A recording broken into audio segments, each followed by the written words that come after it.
नमस्कार दोस्तों, आपका हमारे YouTube चैनल पर बहुत बहुत स्वागत है। दोस्तों, आज हम इस वीडियो में गीता के पहले अध्याय का सारांश एवं इसके पाठ का लाभ को बताने जा रहे हैं। दोस्तों, हमारे शास्त्रों में गीता की महिमा का बखान किया गया है।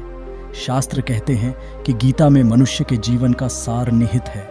महाभारत के युद्ध में श्री कृष्ण ने पांडव पुत्र अर्जुन को कुछ उपदेश दिए थे, जिनका पालन कर पांडवों को युद्ध में विजय प्राप्त हुई थी। पुनर्जन्म से आशय आत्माओं की पूर्ण स्थापना से है। गीता के पहले अध्याय के पाठ में पुनर्जन्म से जुड़ी कई दिलचस्प बातों का उल्लेख किया है।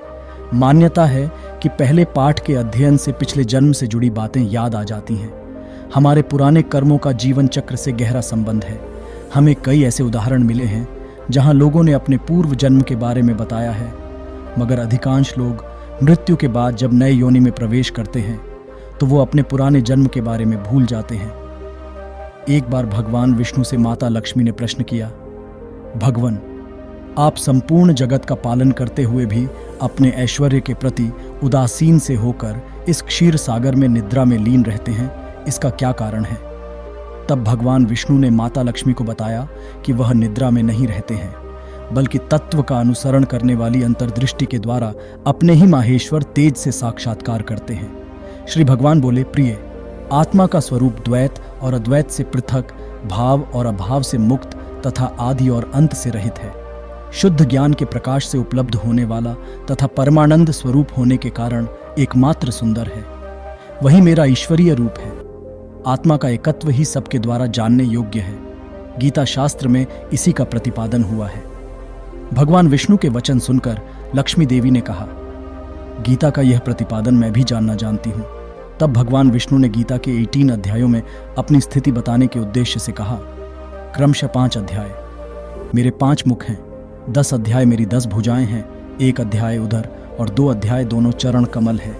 इस प्रकार ये 18 अध्यायों को ईश्वरीय मूर्ति ही समझनी चाहिए। गीता के ज्ञान मात्र से ही महान पातकों का नाश होता है। जो भी गीता के 1 या आधे अध्याय का अथवा 1 आधे या चौथाई श्लोक का भी प्रतिदिन अभ्यास करता है, वह सुशर्मा के समान मुक्त हो जाता है। तब देवी लक्ष्मी ने सुशर्मा के जीवन की कथा जाननी चाहिए। विष्णु भगवान ने बताया कि सुशर्मा बड़ी खोटी बुद्धि का मनुष्य था। वह न ध्यान करता था, न जप और न अतिथियों का सत्कार। वह हल जोतता और पत्ते बेचकर जीविका चलाता था। वह मदिरा और मांस का सेवन करता था।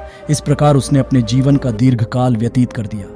एक दिन वह पत्ते लाने के लिए किसी अरण्य की वाटिका में घूम रहा था, तभी काल रूपधारी काले सांप के डंसने से उसकी मृत्यु हो गई।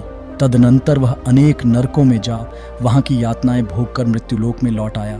फिर बोझा ढोने वाले बैल के रूप में उसने जन्म लिया। तब किसी पंगु ने उसे खरीद लिया। बैल ने अपनी पीठ पर पंगु का भार ढोते हुए बड़े कष्ट से 7-8 वर्ष बिताए। एक दिन पंगु ने किसी ऊंचे स्थान पर बहुत देर तक बड़ी तेजी के साथ उस बैल को घुमाया। इससे वह थक कर बड़े वेग से पृथ्वी पर गिरा और मूर्छित होकर मर गया। उस समय वहां बहुत से लोग एकत्रित हो गए। उस जन समुदाय में से किसी पुण्यात्मा व्यक्ति ने उस बैल का कल्याण करने के लिए उसे अपना पुण्य दान किया। उस भीड़ में एक वेश्या भी खड़ी थी। उसे अपने पुण्य का पता नहीं था, तो भी उसने लोगों की देखा देखी उस बैल के लिए कुछ त्याग किया। यमराज के दूत उस मरे हुए प्राणी को पहले यमपुरी में ले गए। वह वेश्या के दिए पुण्य से पुण्यवान हो गया, फिर उसे छोड़ दिया गया। वह भूलोक में आकर उत्तम कुल और शील वाले ब्राह्मणों के घर में उत्पन्न हुआ। उस समय भी उसे अपने पूर्व जन्म की बातों का स्मरण बना रहा। बहुत दिनों के बाद जिज्ञासु होकर वह उस वेश्या के पास गया और उसके दान की बात बतलाते हुए पूछा, तुमने कौन सा पुण्य दान किया था?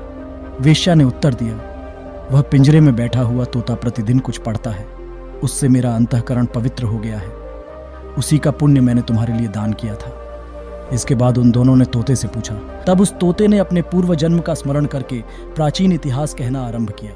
तोता बोला, पूर्व जन्म में मैं विद्वान होकर भी विद्वता के अभिमान से मोहित रहता था। मेरा राग द्वेष इतना बढ़ गया था कि मैं गुणवान विद्वानों के प्रति भी ईर्ष्या भाव रखने लगा। फिर समयानुसार मेरी मृत्यु हो गई और मैं अनेकों घृणित लोकों में भटकता फिरा। उसके बाद इस लोक में आया। सद्गुरु की अत्यंत निंदा करने के कारण तोते के कुल में मेरा जन्म हुआ। पापी होने के कारण छोटी अवस्था में ही मेरा माता पिता से वियोग हो गया। एक दिन मैं ग्रीष्म ऋतु में तपते हुए मार्ग पर पड़ा था। वहां से कुछ श्रेष्ठ मुनि मुझे उठा लाए और महात्माओं के आश्रय में आश्रम के भीतर एक पिंजरे में उन्होंने मुझे डाल दिया। वहीं मुझे पढ़ाया गया। ऋषियों के बालक बड़े आदर के साथ गीता के प्रथम अध्याय की आवृत्ति करते थे। उन्हीं से सुनकर मैं भी बारंबार पाठ करने लगा। इसी बीच में एक चोरी करने वाले बहेलिये ने मुझे वहां से चुरा लिया। तत्पश्चात इस देवी ने मुझे खरीद लिया। मैंने इस प्रथम अध्याय का अभ्यास किया था, जिससे मैंने अपने पापों को दूर किया है। फिर उसी से इस वेश्या का भी अंतःकरण शुद्ध हुआ है और उसी के पुण्य से आप भी पाप मुक्त हुए हैं। इसलिए जो गीता के प्रथम अध्याय को पढ़ता, सुनता तथा अभ्यास करता है, उसे इस भवसागर को पार करने में कोई कठिनाई नहीं होती। आशा करते हैं कि आज की ये वीडियो आपको पसंद आई होगी। इसी तरह के आकर्षक वीडियो को देखने के लिए हमारे चैनल को सब्सक्राइब करें। धन्यवाद।